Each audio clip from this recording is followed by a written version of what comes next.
I feel that it's important because it does things that other forms of media literacy cannot do or do not do.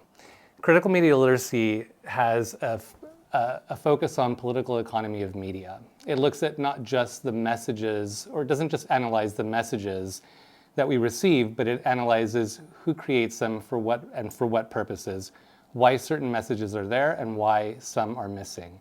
Critical media literacy introduces us to topics such as ownership and how that affects content, editors and how they affect content, public relations and how that affects content. For instance, probably a few people know that the corporate media is owned by a handful of people and a handful of media conglomerates. Most people probably don't know that Bill Gates provided $319 million to already wealthy corporate media businesses to push his messages on education and healthcare reform. Most people don't know that police departments across the United States spend over $10 million every year on propaganda, public relations. Again, most people probably don't know that the heads of these corporate media conglomerates sit on the boards and are on the same boards as people from the weapons industry, the pharmaceutical industry, the oil industry. They all have these vested class interests, and they use the corporate media to push these. So in my view, that's one of the main reasons why critical media literacy is so important, because you got to go behind to see the machine, the system that creates those messages, not just analyzing those messages.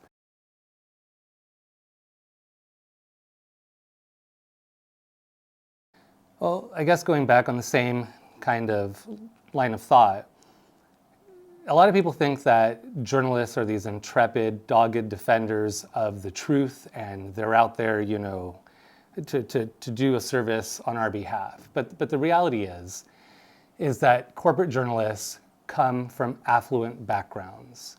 They are trained at the most prestigious, wealthy, private institutions. They are not trained they are intentionally dissuaded from asking questions that hold power to account. They are part of the system of power. They are involved in it, they are enmeshed in it, they come from it. So they aren't equipped, either out of their own personal interest to keep the status quo as it is, or even if they want to, the way that they're trained with the background they come from, it does not permit them to do their job. Another thing that I should add is that, not surprisingly, most corporate journalists their way of thinking is more pro-corporate, pro-business. Their views on economic matters are definitely conservative. Maybe they might be more towards the center when it comes to social issues, perhaps. But, so this is where the importance of truly independent, muckraking, dissident, independent journalists come in, because they're going to do that hard work, that crucial work that corporate journalists aren't going to do. And just as an aside, we know that in the rare instances when corporate talking heads or journalists actually go out and do their job, well, they're punished for it. Gary Webb is the best example of that. He reported on the CIA bringing drugs into U.S. inner cities, and they ruined his life. Phil Donahue is another example, but there are many. So in my view, we need independent journalists. We need them funded somehow to do this work, separate from the existing power structures that exist.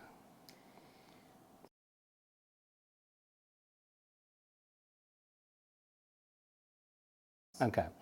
So I think both of those will serve to help us see through the hype. A lot of us, there's so many people who watch, for instance, debates between candidates of political parties, and they're not equipped to realize that it's all smoke and mirrors. It's all a huge farce. It's just, a big entertainment machine. We're pitted one side against the other, when in fact the differences between the two sides are almost non-existent. So I think it's up to independent journalists and independent media sources to demonstrate to us how our system is flawed. And it isn't just about, the election, but it's about going beyond the election to do things to bring about social change at a fundamental level, bring about a change to existing, relations of production, of how we relate to one another. And another thing I think that's really important on that note is for independent journalists and media sources to bring up the fact that we don't have to have, society organized in the way that it is, and we don't have to have a two-party system.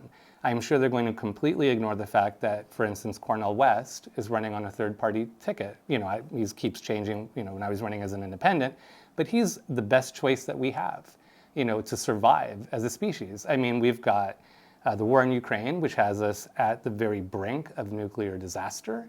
We're in the 6th extinction event. Like, the world is falling apart environmentally. The planet's going to become uninhabitable.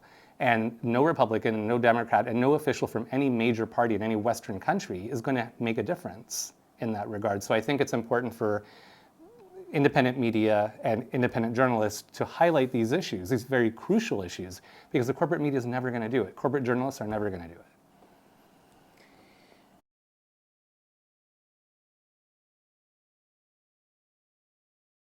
Well, I think I've gone through quite a bit of that already. I think I'll end, if this is my last thing I'm going to say, is that that I'm going to say what I always say and what I've been pushing for many years now.